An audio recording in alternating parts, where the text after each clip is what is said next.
Hello नमस्कार दोस्तों, welcome to epic study. मैं हूं अंकित। पिछली वीडियो में अपने कंप्लीट किए थे लेंस और दर्पण के एमसीक्यू और आज की इस वीडियो में करने वाले हैं लेंस और दर्पण से रिलेटेड न्यूमेरिकल्स। देखो, पिछली वीडियो में अपने कुल मिलाकर 36 एमसीक्यू किए थे। वो सारे के सारे एमसीक्यू एनसीईआरटी पर बेस्ड थे, ठीक है। और आज की वीडियो में जो अपने न्यूमेरिकल करने वाले हैं वो सारे मैंने एनसीईआरटी की बुक से लिए हैं। इस वीडियो में कुल मैंने 12 न्यूमेरिकल रखे हैं। 12 में से 2 न्यूमेरिकल 7वीं की बुक से हैं, 2 न्यूमेरिकल 8वीं की बुक से हैं, बाकी सारे न्यूमेरिकल 10th क्लास की बुक से करवाई हैं। और एक वो क्वेश्चन भी इसमें मैंने रखा है जो पिछली बार एलडीसी में पूछा गया था। और अगर आप इस वीडियो को कंप्लीट देखते हैं, मतलब ऊपर वाले 11 न्यूमेरिकल अच्छी तरीके से समझ लेते हैं, तो ये 12 नंबर न्यूमेरिकल भी आपको आसानी से समझ आ जाएगा। तो चलते हैं पहले न्यूमेरिकल पर। देखो पहला, दूसरा, तीसरा और चौथा, ये चारों क्वेश्चन बिल्कुल बेसिक से क्वेश्चन है। और जो 10वां, 11वां और 12वां, ये अच्छे लेवल के क्वेश्चन है। इस वीडियो में अपने लो लेवल से लेके अच्छे लेवल तक के सारे क्वेश्चन कंप्लीट कर लेंगे। तो सबसे पहले अपने बेसिक क्वेश्चनों को करते हुए आगे बढ़ेंगे और सबसे अंत में एडवांस क्वेश्चन करेंगे। और उम्मीद है कि वीडियो के अंत में एक भी ऐसा क्वेश्चन नहीं होगा जो आपको समझ नहीं आएगा। तो देखो, सबसे पहले अपना पहला क्वेश्चन, डेविड समतल दर्पण के सामने खड़ा है। तो ये बना लिया समतल दर्पण, ठीक है। समतल दर्पण के एक साइड पर क्या होती है? पॉलिश। और जिस साइड पर पॉलिश होती है उसकी दूसरी साइड पर प्रतिबिंब दिखाई देता है। डेविड खड़ा है समतल दर्पण के सामने, ये हो गया डेविड समतल दर्पण के सामने खड़ा है। उसके बाद में पढ़ो, दर्पण और उसके प्रतिबिंब के बीच की दूरी 4 मीटर है। तो देखो, डेविड है तो इसका प्रतिबिंब कहां पर दिखाई देगा? समतल दर्पण के अंदर। ये दूरी कौन सी दे रखी है? दर्पण और प्रतिबिंब के बीच की दूरी। ये प्रतिबिंब है, प्रतिबिंब, और ये है डेविड। दर्पण और प्रतिबिंब के बीच की दूरी दे रखी है, कितनी है? 4 मीटर। तो देखो, समतल दर्पण की एक विशेषता है कि समतल दर्पण में जितनी दूरी वस्तु की दर्पण से होती है, ठीक है, उतनी ही दूरी प्रतिबिंब की भी दर्पण से होती है। यहां पर देखो, प्रतिबिंब की दर्पण से दूरी अगर 4 मीटर है तो डेविड की दर्पण से दूरी भी कितनी होगी? 4 मीटर। मतलब डेविड भी दर्पण से 4 मीटर दूर खड़ा है। इसके बाद में देखो, यदि वह दर्पण की ओर 1 मीटर चलता है, मतलब डेविड कितना आगे चला? 1 मीटर। तो अब वो दर्पण से कितनी दूरी पर आ गया? अब वो आ गया दर्पण से 3 मीटर। जब डेविड दर्पण की तरफ 1 मीटर चलेगा तो डेविड का प्रतिबिंब भी तो पास आएगा, ठीक है। तो प्रतिबिंब भी कितना आगे बढ़ा? 1 मीटर। तो प्रतिबिंब की भी दर्पण से दूरी कितनी हो गई? 3 मीटर। तो क्या पूछ रहा है? तो डेविड और उसके प्रतिबिंब के बीच की दूरी कितनी होगी? तो देखो, डेविड है वो दर्पण से कितनी दूर खड़ा है? 3 मीटर। और उसका प्रतिबिंब है वो भी दर्पण से कितनी दूरी पर है? 3 मीटर। मतलब डेविड और उसके प्रतिबिंब की दूरी कितनी हो गई? 6 मीटर। पहले डेविड और प्रतिबिंब के बीच की दूरी कितनी थी? 8 मीटर। क्योंकि देखो, डेविड 4 मीटर दूर खड़ा है और उसका प्रतिबिंब भी 4 मीटर अंदर बन रहा था। पहले थी 8 मीटर और बाद में हो गई 6 मीटर। इसके बाद में देखो क्वेश्चन नंबर 2, एक कार का पश्च दृश्य दर्पण, पश्च दृश्य मतलब पीछे देखने वाला दर्पण कैसा है? समतल दर्पण है। देखो, ये कार है, कार में एक कौन सा दर्पण लगा हुआ है? समतल दर्पण। इसको थोड़ा बड़ा बना लेते हैं ताकि समझने में आसानी हो। ड्राइवर अपनी कार को 2 मीटर प्रति सेकंड की चाल से ब्रेक करता है। मतलब गाड़ी कहां पर जा रही है? पीछे जा रही है। 2 मीटर प्रति सेकंड मतलब 1 सेकंड में 2 मीटर पीछे जा रही है, ठीक है। पीछे एक ट्रक खड़ा है, मतलब ट्रक है वो बिल्कुल हिल नहीं रहा है, ट्रक खड़ा है। ड्राइवर को ट्रक का प्रतिबिंब किस चाल से अपनी ओर आता हुआ प्रतीत होता है? तो देखो, इस कंडीशन में जो गाड़ी का ड्राइवर है उसे लगेगा कि जो ट्रक है वो पास आ रहा है, ठीक है। ट्रक पास आ रहा है तो दर्पण में जो ट्रक का प्रतिबिंब है, ट्रक का प्रतिबिंब है वो भी पास आएगा, ठीक है। जितनी स्पीड से ट्रक पास आएगा उतनी स्पीड से ट्रक का प्रतिबिंब भी पास आएगा। तो देखो, जब 2 चीजें एक ही दिशा में चल रही है, ठीक है, एक की स्पीड मान लो 10 है, दूसरी की स्पीड 8 है, तो जो 8 वाला है उसको लगेगा कि ये 2 की स्पीड से चल रहा है। किस प्रकार से निकाला? घटाकर। जब दोनों चीजें एक ही दिशा में चलती है तो कुल मिलाकर स्पीड को घटाकर निकालते हैं। जब दोनों की दिशा विपरीत है, मतलब एक दूसरे के आमने सामने है, तब एक अगर 10 की स्पीड से जा रहा है, दूसरा 8 की स्पीड से आ रहा है, तो दोनों को लगेगा कि 18 की स्पीड है। इसको भी लगेगा कि इसकी स्पीड 18 है, इसको भी लगेगा इसकी स्पीड 18 है। मतलब जब दोनों की दिशा अलग अलग होती है तो स्पीड को जोड़कर निकालते हैं। जब दोनों की दिशा एक ही होती है तो स्पीड को घटाकर निकालते हैं। तो देखो, इस कंडीशन में ट्रक है, ट्रक इस दिशा में जा रहा है और ट्रक का प्रतिबिंब है वो ट्रक के हमेशा सामने आएगा, तो दोनों की दिशा एक दूसरे के विपरीत है। तो कुल मिलाकर स्पीड किस प्रकार से निकालेंगे, 2 और 2 को जोड़ देंगे। तो कार के ड्राइवर को शीशे में कितनी स्पीड दिखाई देगी, 2 + 2 4 मीटर प्रति सेकंड। देखो अगला क्वेश्चन, यदि परावर्तित किरण और आपतित किरण के बीच का कोण 90 डिग्री है। देखो परावर्तित किरण और आपतित किरण किस प्रकार से, जब समतल दर्पण पर कोई भी किरण गिरती है, समतल दर्पण एक साइड पर क्या है, पोलिस है, दूसरी साइड पर किरण आई है, तो जो आने वाली किरण है उसको कहते हैं आपतित किरण। आने वाली किरण कौन सी है, आपतित किरण। और जो टकरा कर जाने वाली किरण है उसका नाम क्या है, परावर्तित किरण। टकरा कर जाती है उसका नाम है परावर्तित किरण। इसने क्या दे रखा है कि जो परावर्तित किरण है मतलब जो जाने वाली किरण है और आपतित किरण मतलब जो आने वाली किरण है, इनके बीच का कोण कितना है, 90 डिग्री। तो आपतन कोण कितना होगा, देखो मैंने आपको बताया था आपतन कोण आने वाली किरण बनाएगी, ठीक है, और परावर्तन कोण जाने वाली किरण बनाएगी। पर इस कोण को मापेंगे कहां से, तो देखो जहां पर किरण टकराती है वहां पर बनाएंगे अभिलंब, मतलब एक तरीके से प्लस का निशान मान लो आप। मतलब जो अभिलंब से पहले बनेगा वो तो हो गया आपतन कोण, और जो अभिलंब के बाद में बनेगा वो कोण हो गया परावर्तन कोण। मैंने आपको बताया था जितने कोण पर आएगी उतने ही कोण पर वापस जाएगी, मतलब जितना आने वाला कोण होगा उतना ही कोण जाने वाला होगा। और दोनों कोणों का जोड़ कितना है, 90, मतलब आने वाला कोण भी कितना होगा, 45 डिग्री, और जाने वाला कोण भी कितना होगा, 45 डिग्री। तो इसमें कौन सा कोण पूछ रखा है, आपतन कोण कितना होगा, मतलब आपतन कोण मतलब आने वाला कोण, तो आने वाला कोण इसमें हो गया 45 डिग्री। अगर ये पूछ लेता परावर्तन कोण कितना है तो वो भी कितना हो जाता, 45 डिग्री। इसके बाद में अगला क्वेश्चन, दो समांतर मतलब बराबर बराबर समतल दर्पण, मतलब 2 समतल दर्पण रखने हैं। एक ये समतल दर्पण हो गया जिसके एक साइड पर क्या है, पोलिस है। दूसरा ये समतल दर्पण हो गया, इसके भी एक साइड में क्या है, पोलिस है। दोनों एक दूसरे के समांतर है मतलब बराबर बराबर हैं, एक दूसरे से 40 सेंटीमीटर दूरी पर रखे हैं। इनके बीच में एक मोमबत्ती रखी जाए, तो मोमबत्ती के कितने प्रतिबिंब बनेंगे। तो देखो यहां पर इसका आंसर होगा इसके अनंत प्रतिबिंब बनेंगे। तो देखो अनंत या बहुत ज्यादा प्रतिबिंब किस प्रकार से बनेंगे, मोमबत्ती का जो प्रतिबिंब इस दर्पण में बनेगा, ठीक है, उस प्रतिबिंब का प्रतिबिंब इस दर्पण में बनेगा, उस प्रतिबिंब का प्रतिबिंब इस दर्पण में बनेगा, उसका इस दर्पण में, उसका इस दर्पण में। देखो इस प्रकार की व्यवस्था आपने नाई की दुकान में भी देखी होगी, ठीक है, जहां पर 2 समांतर दर्पण के बीच में बहुत सारे प्रतिबिंब बन जाते हैं। तो जब भी 2 समांतर दर्पण हैं उनके बीच में कोई चीज रखी जाती है तो उनके बीच में कितने प्रतिबिंब बनेंगे, अनंत या बहुत ज्यादा प्रतिबिंब बनेंगे। अगला क्वेश्चन देखो, गोलीय दर्पण की। देखो गोलीय दर्पण कौन कौन से दर्पण होते हैं, उत्तल दर्पण और अवतल दर्पण। उत्तल दर्पण मैंने आपको बताया था, जो दर्पण अंदर से पॉलिश किया हुआ हो वो उत्तल दर्पण होता है, किरणें ऊपर टकराती है। अवतल दर्पण जिसमें किरणें अंदर टकराती है, किरणें कहां पर टकराती है, अंदर, ऐसे अवतल, इसमें किरणें ऊपर टकराती है, ऊ से उत्तल। तो देखो एक गोलीय दर्पण है, मतलब कोई सा भी ले सकते हैं, उत्तल या अवतल। यहां पर आपने अवतल ले लिया। एक गोलीय दर्पण है जिसकी वक्रता त्रिज्या 20 सेंटीमीटर है। मैंने आपको बताया था वक्रता त्रिज्या आप किस प्रकार से बना सकते हो, इसका बड़ा गोला बना लो, एक बड़ा गोला बना लो। जो बड़ा गोला है उसके केंद्र को कहते हैं वक्रता केंद्र और उसकी त्रिज्या को कहते हैं वक्रता त्रिज्या। तो ये त्रिज्या कितनी हो गई, 20 सेंटीमीटर, मतलब बड़े गोले की जो त्रिज्या है वो ही होगी वक्रता त्रिज्या। इसके बाद में इसकी फोकस दूरी कितनी होगी, देखो मैंने आपको बताया है जो फोकस दूरी है वो हमेशा ही वक्रता त्रिज्या की होती है आधी। देखो वक्रता त्रिज्या को लिखते हैं r से, यहां पर वक्रता त्रिज्या कितनी है 20 सेंटीमीटर और फोकस दूरी को किससे लिखते हैं, छोटे f से। तो यहां पर फोकस दूरी कितनी हो जाएगी 20/2 या 10 सेंटीमीटर। तो देखो जिसको भी वक्रता केंद्र, फोकस बिंदु, फोकस दूरी या ध्रुव, इसके बारे में सब कुछ जानना है तो वो पिछले वाली वीडियो देख सकते हो। देखो अगला क्वेश्चन, देखो क्वेश्चन नंबर 6, 2 मीटर फोकस दूरी, क्या दे रखा है, फोकस दूरी छोटे f से लिखेंगे।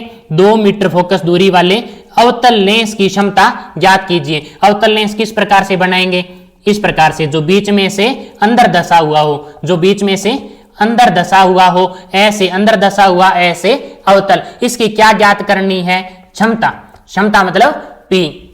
देखो मैंने आपको बताया था जो f है और p है ये एक दूसरे के उल्टे होते हैं। अगर f का मान ज्यादा होगा तो p का मान कम होगा, अगर f का मान कम होगा तो p का मान क्या होगा, ज्यादा होगा। और उल्टे को किस प्रकार से लिखते हैं, एक के बट्टा में। कोई किसी भी चीज का उल्टा लिखना है उसको एक के बट्टा में लिखेंगे। जैसे आपको पूछ ले 2 का उल्टा क्या होता है तो 1/2, 5 का उल्टा क्या होता है 1/5। इसी प्रकार से देखो pf का उल्टा है तो p का उल्टा क्या हो गया 1/f। तो देखो यहां पर f का मान कितना दे रखा है 2, f का मान दे रखा है 2, 1/2, 1/2 मतलब आधा या 0.5। और P है लेंस की क्षमता, और लेंस की क्षमता का मात्रक क्या होता है डायप्टर। डायप्टर को किससे लिखेंगे D से, तो P का मान हो गया 0.5D। तो देखो वैसे लेंस की क्षमता क्या होती है, अपने जो भी नजर का चश्मा पहनते हैं, मतलब किसी को पास में दिखाई देने में दिक्कत होती है, किसी को दूर की चीजें दिखाई देने में दिक्कत होती है, तो जिस नंबर का चश्मा होता है उस नंबर को ही कहते हैं लेंस की क्षमता। यहां पर इस लेंस की क्षमता का मान कितना आया है 0.5 डायप्टर मतलब आधा नंबर।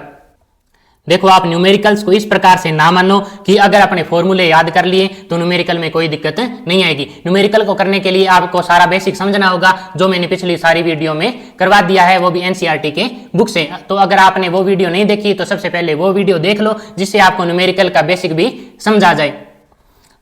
चलते हैं अगले क्वेश्चन पर। अगले क्वेश्चन में क्या दे रखा है, देखो प्लस 1.5D क्षमता क्या दे रखा है, क्षमता दे रखी है। क्षमता कितनी दे रखी है 1.5D। लेंस की क्षमता को किससे लिखते हैं P से, तो क्षमता दे रखी है प्लस 1.5D। अपने ये भी पढ़ा था कि अगर लेंस की क्षमता प्लस में है तो वो लेंस कौन सा होगा, उत्तल लेंस, क्योंकि उत्तल लेंस के लिए फोकस दूरी भी प्लस में होती है और लेंस की क्षमता भी किस में होती है, प्लस में होती है। तो देखो यहां पर लेंस की क्षमता दे रखी है प्लस 1.5D, मतलब किसी को 1.5 नंबर का चश्मा लगा है तो उसकी फोकस दूरी ज्ञात कीजिए। फोकस दूरी मतलब छोटा f ज्ञात करना है। पिछले क्वेश्चन में मैंने आपको बताया था कि फोकस दूरी किस प्रकार से निकाल सकते हैं। फोकस दूरी लेंस की क्षमता का उल्टा होता है। पिछले क्वेश्चन में P बराबर 1/f लिखा था, यहां पर क्या लिख दिया f बराबर 1/p, क्योंकि दोनों एक दूसरे के उल्टे हैं। P भी f का उल्टा है और f भी P का उल्टा है। तो देखो f का मान किस प्रकार से निकालेंगे, f बराबर 1/1.5 और पॉइंट हटाने पर ऊपर 1 0 आ जाएगा। इसके बाद में देखो दोनों किस नंबर से कट रहे हैं, 5 से। 5 × 2 10, 5 × 3 15, तो कितना आ गया 2/3। जब आप 2 में 3 का भाग दोगे तो कितना आएगा 0.66, 0.66। और फोकस दूरी है, दूरी का मात्रा कितना होता है मीटर। तो देखो जहां पर भी दूरी आ जाए, ठीक है, तो दूरी का मात्रक हमेशा ही होता है मीटर। तो देखो वैसे तो सेंटीमीटर भी होता है छोटी दूरियों के लिए, बड़ी दूरियों के लिए किलोमीटर भी होता है, पर जो एसआई मात्रक या एमकेएस वाला मात्रक है वो कौन सा है, मीटर। मतलब साइंस के अंदर सही मात्रक कौन सा है, दूरी के लिए मीटर। देखो अगर किसी एग्जाम में लेंस और दर्पण के न्यूमेरिकल से कोई इजी क्वेश्चन आता है तो वो इन 7 टाइप के न्यूमेरिकल से आएगा, और अगर कोई एडवांस या अच्छा क्वेश्चन आएगा तो वो 8 के बाद में जितने भी क्वेश्चन है उनसे आएगा। देखो अगला क्वेश्चन, 5 सेंटीमीटर लंबा कोई बिंब है। बिंब का मतलब क्या होता है, वस्तु, ठीक है, मतलब एक वस्तु है, वस्तु की लंबाई कितनी है 5 सेंटीमीटर, ठीक है, मतलब वस्तु की लंबाई या ऊंचाई। तो इसको किससे लिखेंगे, h से।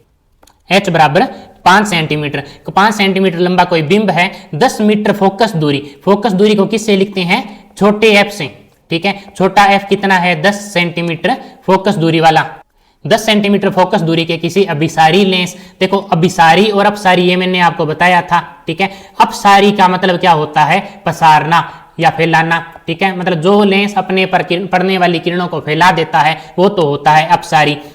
जैसे अवतल लेंस, ठीक है, अवतल लेंस पर अगर प्रकाश की किरणें गिरती है तो अवतल लेंस उन किरणों को फैला देता है, तो अवतल लेंस को कहते हैं अपसारी लेंस, ठीक है। इस क्वेश्चन में कौन सा लेंस यूज करना है, अभिसारी लेंस, ठीक है। अभिसारी लेंस फैलाता नहीं है, वो किरणों को इकट्ठा करता है, किरणों को करता है इकट्ठा। जैसे उत्तल लेंस है, उत्तल लेंस पर अगर किरणें डालते हैं तो उत्तल लेंस किरणों को इकट्ठा करता है। तो अभिसारी लेंस का मतलब हो गया उत्तल लेंस, मतलब यहां पर ये उत्तल लेंस की बात कर रहा है। कौन सा लेंस है, उत्तल लेंस, तो यहां पर लगा देंगे उत्तल लेंस। इसके बाद में देखो लेंस से वस्तु 25 सेंटीमीटर दूरी पर है। लेंस से वस्तु की दूरी कितनी है, 25 सेंटीमीटर, तथा जो वस्तु की दूरी है उसको लिखते हैं u से। और जब भी उत्तल नाम आए, उत्तल चाहे लेंस आए चाहे दर्पण, उत्तल के लिए U होता है माइनस में, V होता है प्लस में और F होता है प्लस में, मतलब सारे प्लस में होते हैं, सिर्फ U का मान हमेशा होता है माइनस में। तो देखो लेंस से प्रतिबिंब की दूरी है उसको लिखते हैं V से, मतलब लेंस से वस्तु की दूरी है वो तो हो गई U, और लेंस से जो प्रतिबिंब की दूरी है वो हो गई V से। प्रतिबिंब के साइज को लिखते हैं H डैश से और जो वस्तु है उसके साइज को लिखते हैं H से। तो U का मान यहाँ पर हो गया -25 सेंटीमीटर, V का मान निकालना है, F का मान हो गया +10 सेंटीमीटर। जैसे इस क्वेश्चन में V का मान पूछ रहा है तो यहाँ पर लगाएंगे अपने लेंस वाला फॉर्मूला। यहाँ पर लेंस वाला क्यों लगाया, क्योंकि लेंस का यूज कर रहे हैं, अगर दर्पण का यूज करेंगे तो दर्पण वाला लगा देंगे, इनमें कोई ज्यादा अंतर है नहीं, ठीक है। जो लेंस वाला फॉर्मूला है वो माइनस में होगा और जो दर्पण वाला फॉर्मूला है वो प्लस में होगा। किस प्रकार से, देखो 1/V माइनस 1/U बराबर 1/F, आसान सा फॉर्मूला है। तो देखो सबसे पहले V का मान तो अपने पास है नहीं तो इसको एज इट इज रखेंगे, ठीक है। इसके बाद में -1/U का मान कितना है, -25 सेंटीमीटर, क्योंकि वस्तु कितनी दूरी पर है, 25 सेंटीमीटर दूरी पर है, तो U का मान है -25 सेंटीमीटर। इसके बाद में बराबर 1/F, F का मान कितना है +10, मतलब फोकस दूरी है +10। अब देखो 1/V, माइनस और माइनस के बीच में ब्रैकेट है, ब्रैकेट का मतलब क्या होता है गुणा, माइनस और माइनस का गुणा करने पर क्या हो जाएगा प्लस, 1/25 बराबर 1/10। मान जिसका निकालना है उसको अकेला बनाना है, मतलब 1/V को अकेला बनाना है। किस प्रकार से बनाएंगे, 1/25 को उस साइड भेज देंगे तो 1/V बराबर 1/10 माइनस 1/25, मतलब जो एक साइड से दूसरी साइड जाएगा केवल और केवल उसी का निशान चेंज होगा, ठीक है। तो 1/25 का साइन चेंज हो गया, जो पहले प्लस का था और बाद में हो गया माइनस का। इसके बाद में देखो एलसीएम किस प्रकार से करेंगे, देखो 25 10, सबसे पहले 2 से भाग देंगे, 25 5, अब 2 से नहीं जा रहा, अब 5 से भाग दो, देखो 5 और 1, इसके बाद में 5 से भाग दो, 1 और 1, सभी का गुणा कर लो, 5 × 5 25 × 2 50, तो इसका एलसीएम किस प्रकार से आ गया 50। उसके बाद में पहले भाग करेंगे बाद में गुणा, देखो 50 में 10 का भाग किया, 50 में 10 का भाग करने से 5 बचा, 5 का ऊपर गुणा करने से 5, इसके बाद में 50 में 25 का भाग किया, कितना बचा 2, 2 को ऊपर गुणा किया 2, 5 - 2 कितना बचा 3/50, तो 1/V का मान आ गया 3/50। तो इसको अगर उल्टा कर दें तो क्या बनेगा V/1, इसका मान आ जाएगा 50/3, बट्टा में 1 का कोई मतलब नहीं है, तो V का मान आ गया 50/3। अगर 50 में 3 का भाग देंगे तो V का मान कितना आ गया 16.6, और सभी का मान सेंटीमीटर में है, देखो सभी का मान सेंटीमीटर में है तो V का मान भी किस में आएगा सेंटीमीटर में। तो देखो प्रतिबिंब कितनी दूरी पर बनेगा, प्रतिबिंब बनेगा लेंस से 16.6 सेंटीमीटर दूरी पर। तो देखो जब प्रतिबिंब की स्थिति पूछे, मतलब V का मान पूछे तो लेंस वाला फॉर्मूला लगाएंगे, पर जब साइज और प्रकृति पूछे, ठीक है, तो आवर्धन वाला सूत्र लगाएंगे। देखो किस प्रकार से, देखो आवर्धन का फॉर्मूला, आवर्धन m, आवर्धन का मतलब क्या हो गया कि प्रतिबिंब कितने गुना बड़ा बनेगा या प्रतिबिंब कितने गुना छोटा बनेगा। m का सूत्र क्या होता है H/H बराबर V/U। देखो लेंस वाला फॉर्मूला है उसमें माइनस आया था तो आवर्धन वाले फॉर्मूले में माइनस नहीं आएगा। अब देखो इनमें से किस किस के मान अपने पास है, आवर्धन का मान है क्या, नहीं है। इसके बाद में H' मतलब प्रतिबिंब की ऊंचाई, वो तो अपने को निकालनी है, तो H' के जगह H' लिखेंगे। इसके बाद में H मतलब वस्तु की ऊंचाई, वस्तु की ऊंचाई कितनी है 5 सेंटीमीटर, तो इसकी जगह लिख देंगे 5 सेंटीमीटर। इसके बाद में V/U, V का मान कितना आया 16.66, या उसको अपने किस प्रकार से निकाला 50/3, मतलब 16.6 भी लिख सकते हैं और 50/3 भी लिख सकते हैं, तो 50/3 लिख देते हैं जिससे काटना आसान हो जाए। उसके बाद में U का मान कितना है, मतलब वस्तु की दूरी, ये देखो U का मान कितना था 25 सेंटीमीटर और U का मान किस में आया था माइनस में, तो यहां पर भी लिखेंगे माइनस में, -25 सेंटीमीटर। देखो 25 एकम 25, 25 × 2 50। इसके बाद मैंने आपको बताया था जिसका भी मान निकालना है उसको अकेला बनाना है। अकेला किस प्रकार से बनाएंगे, 5 जो बट्टा में है उसको उस साइड लेके जाएंगे, ठीक है, तो 5 चला जाएगा ऊपर, तो 5 ऊपर जाएगा तो 5 का 2 से गुणा हो जाएगा, तो 2 × 5 बट्टा -3, तो H' का मान कितना आ गया 10/- -3, ये 10 में 3 का भाग देंगे तो कितना आएगा 3.3। तो h डैश का मान आ गया -3.3। देखो h का मान प्लस में था मतलब वस्तु सीधी रखी है, ठीक है। और h डैश का मान माइनस में आया मतलब प्रतिबिंब कैसा बना है, उल्टा बना है प्रतिबिंब। और मैंने आपको बताया है जो वास्तविक प्रतिबिंब होता है वो उल्टा बनता है, ठीक है। और जो आभासी प्रतिबिंब होता है वो हमेशा सीधा बनता है, ठीक है। तो यहाँ पर प्रतिबिंब उल्टा बना है मतलब प्रतिबिंब कैसा है, वास्तविक भी है। और देखो वस्तु 5 सेंटीमीटर लंबी थी, प्रतिबिंब कितना बना है 3.3 सेंटीमीटर, मतलब प्रतिबिंब छोटा भी तो बना है, प्रतिबिंब कैसा बना है, छोटा बना है। देखो ये क्वेश्चन आपको देखने में बड़ा लगेगा, ठीक है, पर ये क्वेश्चन बहुत आसान है। इसमें सबसे पहले ये देखना है कि लेंस है या दर्पण है, उसके बाद में देखना है कि उत्तल है या अवतल है।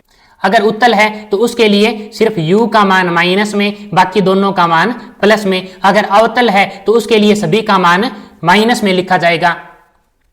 और इसके बाद में प्रतिबिंब की स्थिति मतलब v निकालने के लिए हमेशा अगर लेंस है तो लेंस वाला फॉर्मूला लगाएंगे और दर्पण है तो दर्पण वाला फॉर्मूला लगाएंगे। और जो साइज और प्रकृति निकालने के लिए हमेशा ही आवर्धन वाला सूत्र लगाएंगे। देखो इसी प्रकार का कुछ अगला क्वेश्चन है। देखो सबसे पहले क्या देखना है कि लेंस है या दर्पण है। तो देखो ये एक अवतल दर्पण है। कौन सा दर्पण है, अवतल दर्पण। मैंने आपको बताया था जब भी अवतल आ जाए तो सारे निशान किस प्रकार से होंगे, माइनस में। u का मान भी माइनस में, v का मान भी माइनस में और f का मान भी माइनस में। इसके बाद में देखो 7 सेंटीमीटर साइज का कोई बिंब है, मतलब वस्तु की ऊंचाई कितनी है 7 सेंटीमीटर। और जो वस्तु की ऊंचाई है उसको किससे लिखेंगे, h से। इसके बाद में 18 सेंटीमीटर फोकस दूरी कितनी है 18 सेंटीमीटर। 18 सेंटीमीटर के फोकस दूरी के अवतल दर्पण के सामने 27 सेंटीमीटर दूरी पर रखी जाती है, मतलब वस्तु की दूरी कितनी है 27 सेंटीमीटर। वस्तु की दूरी क्या होती है, u का मान है 27 सेंटीमीटर है। निकालना क्या है, प्रतिबिंब की स्थिति, मतलब प्रतिबिंब का बोले तो v का मान निकालना है। पर पिछली बार लेंस का फॉर्मूला लगाया था, इस बार लेंस का फॉर्मूला नहीं लगाएंगे, इस बार लगाएंगे दर्पण का फॉर्मूला। तो देखो लेंस और दर्पण के सूत्र में ज्यादा अंतर नहीं है। लेंस के सूत्र में माइनस था, ठीक है, पर दर्पण के सूत्र में माइनस नहीं, ये बीच में निशान किसका होगा, प्लस का। v का मान तो निकालना है, तो 1/v प्लस 1/- 27, u का मान है -27, 1/f का मान कितना है -18, f का मान है -18 सेंटीमीटर। इसके बाद में जिसका भी मान निकालना है उसको अकेला बनाना है, बाकी को दूसरी साइड भेज देंगे। ये देखो ये माइनस का 27 था, ये उस साइड जाएगा तो 1/+27 हो जाएगा। और जो उस साइड है उसका निशान चेंज नहीं होगा, मतलब जो एक साइड से दूसरी साइड तक जाएगा सिर्फ उसी का निशान चेंज होगा, -1/18। अब देखो इसका एलसीएम किस प्रकार से लेंगे, देखो 27 और 18। सबसे पहले 2 का भाग देंगे, 27 में 2 का भाग नहीं गया, 18 में 2 का भाग देने पर 9 आएगा। इसके बाद में 3 का भाग 9, यहाँ पर 3, इसके बाद में 3 का 3, 1, फिर 3 का 1 और 1। देखो गुणा करो, 3 × 3 9 × 3 27 × 2 54। तो सबसे पहले क्या करेंगे, भाग 54 में 27 का भाग करेंगे 2 का ऊपर गुणा 2। इसके बाद में 54 में 18 का भाग 3 का ऊपर गुणा 3। तो 1/v, 2 में से 3 गया -1/54। v का मान निकालना है, उल्टा कर देंगे तो v/1 बराबर -54/1 या v का, ठीक है। तो v का मान कितना आ जाएगा -54 सेंटीमीटर।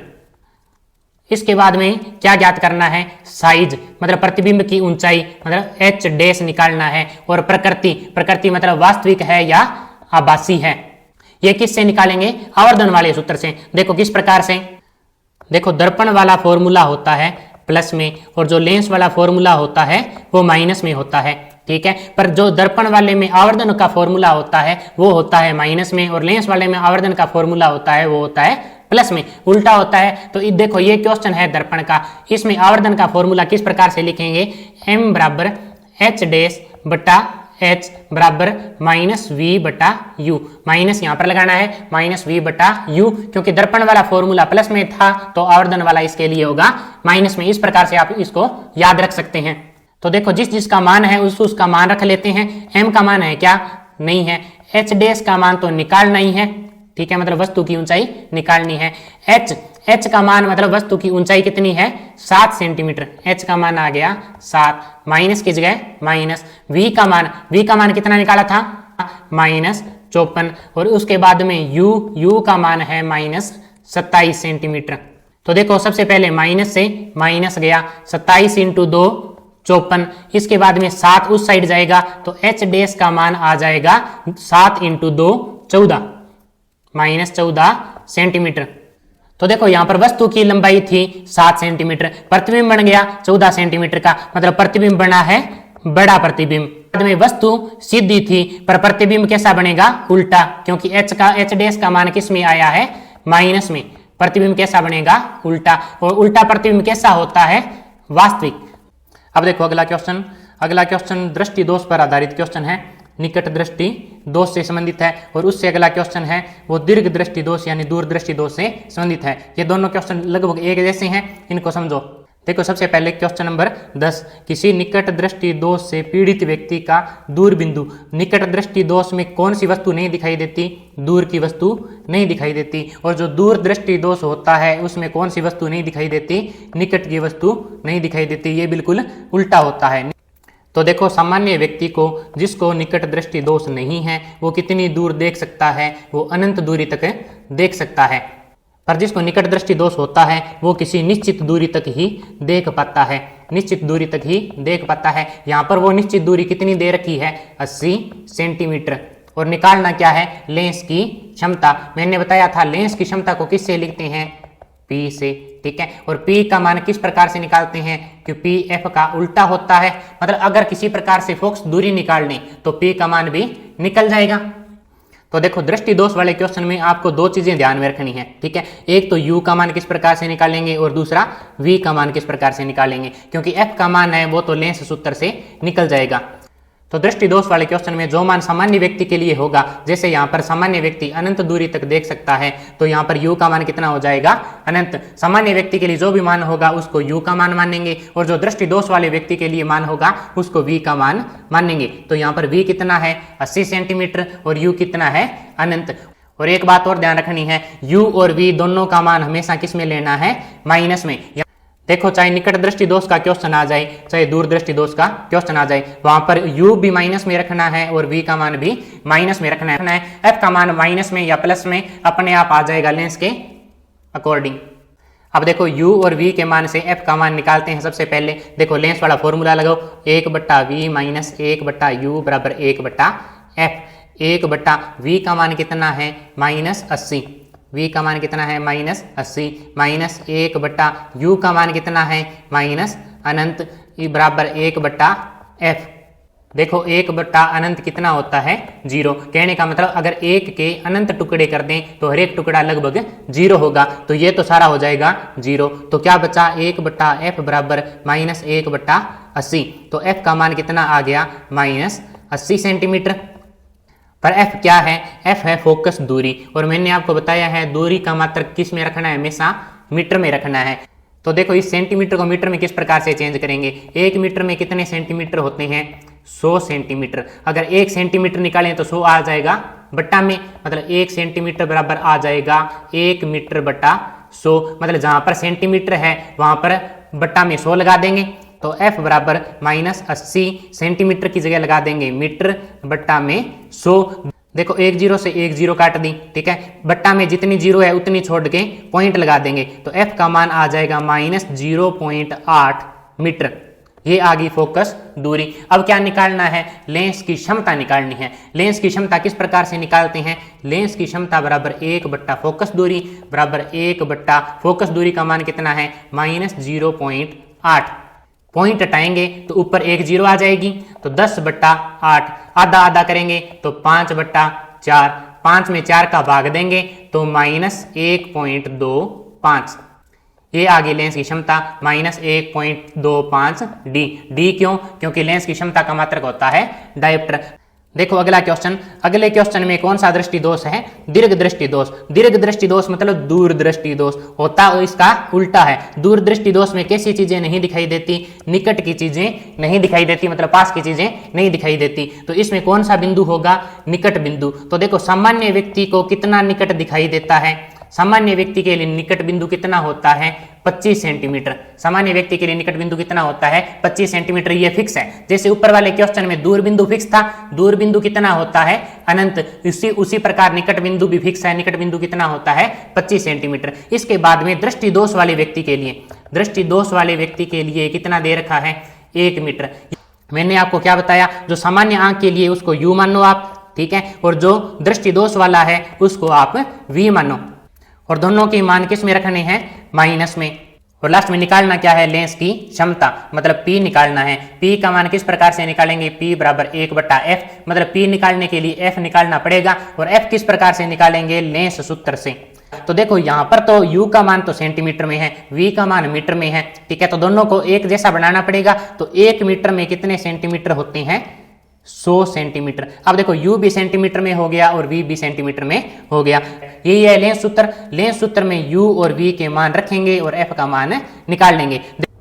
तो देखो यहाँ पर v का मान कितना है -100, 1/-100, क्योंकि u का मान भी माइनस में रखना है और v का मान भी माइनस में रखना है। उसके बाद में ये माइनस, फिर 1/u, u का मान कितना है -25 बराबर 1/f।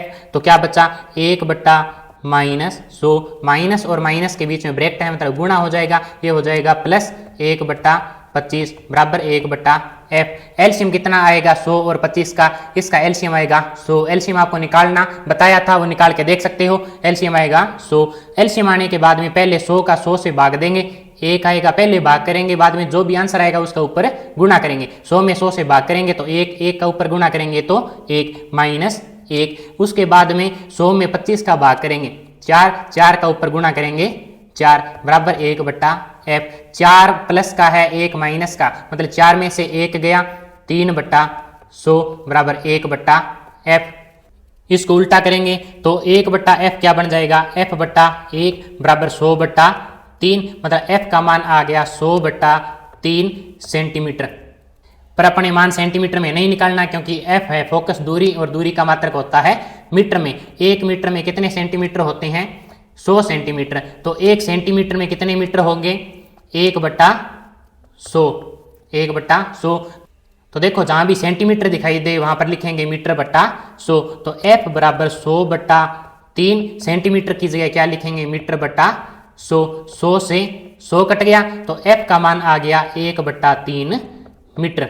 अब निकालना है क्षमता का मान, P बराबर 1/f, P बराबर 1/1/3, और जो बट्टा वाला ऊपर आता है तो वो गुणा में बदल जाता है। तो P बराबर 1 गुणा, ये बट्टा वाला ऊपर आएगा तो गुणा में बदल जाएगा और उल्टा हो जाएगा 3/1, 3 × 1 3, तो P का मान आ जाएगा 3 डायप्टर।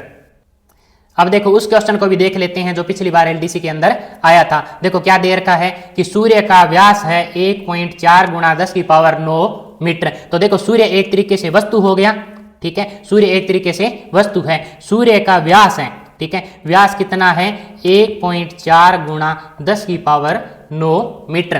तो देखो यहाँ पर ये वस्तु की ऊंचाई हो गई, तो ये किसका मान हो गया h का मान हो गया 1.4 × 10⁹ मीटर। और इसकी पृथ्वी से दूरी, तो देखो यहाँ पर पृथ्वी बना लेते हैं, ठीक है, पृथ्वी पर ही क्या लगा होगा लेंस। तो जो इसकी पृथ्वी से दूरी है वो ही उसकी लेंस से दूरी मान सकते हैं। तो देखो इसकी पृथ्वी से दूरी कितनी है 10⁻11 मीटर। पृथ्वी से दूरी कितनी है 10⁻11 मीटर। तो जो लेंस से वस्तु तक की दूरी होती है उसको क्या कहते हैं u। इसके बाद में 2 मीटर फोकस दूरी, मतलब फोकस दूरी दे दी लेंस की कितनी है 2 मीटर। 2 मीटर फोकस दूरी के उत्तल लेंस के लिए मैंने आपको क्या बताया, उत्तल लेंस के लिए सिर्फ u का मान माइनस में होता है, बाकी सभी के मान प्लस में होते हैं। तो देखो u का मान 10⁻11 ये माइनस में लेंगे, f का मान किस में लेंगे प्लस में लेंगे। उत्तल लेंस द्वारा बनाए इसके प्रतिबिंब का व्यास कितना होगा। देखो वस्तु की ऊंचाई h दे रखी है, प्रतिबिंब की ऊंचाई मतलब h डैश पूछ रखी है। तो देखो सबसे पहले एक चीज मिसिंग है, मतलब u है अपने पास, ठीक है, v नहीं है, ठीक है, और f भी है। तो सबसे पहले तो v निकालना पड़ेगा। v किस प्रकार से निकालेंगे लेंस के सूत्र से, 1/v माइनस 1/u बराबर 1/f। 1/v क्योंकि v का मान तो निकालना है, माइनस 1/u का मान कितना है ये देखो u का मान कितना है -10⁻11 मीटर, -10⁻11 मीटर बराबर 1/f।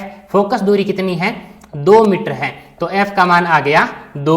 इसके बाद में देखो 1/v, माइनस और माइनस के बीच में ब्रैकेट है, ब्रैकेट का मतलब क्या हो गया गुणा, माइनस और माइनस का गुणा प्लस 1/10⁻11 बराबर 1/2। ये देखो एक में अगर अनंत का भाग देते हैं, मैंने आपको बताया अगर एक में बहुत बड़ी संख्या का भाग देते हैं मतलब एक के बहुत ज्यादा टुकड़े कर दिए तो जो हर एक टुकड़ा है वो किसके बराबर हो जाएगा, लगभग 0 के बराबर हो जाएगा। ठीक है, उसी प्रकार देखो एक में 10⁻11 का मतलब बहुत बड़ी संख्या है। ठीक है, इसका भाग देंगे तो इसका मान भी लगभग किसके बराबर हो जाएगा 0 के बराबर। तो क्या बचा 1/v बराबर 1/2। तो v का मान किसके बराबर आएगा, v का मान आएगा 2 के बराबर, तो v का मान हो गया 2 मीटर।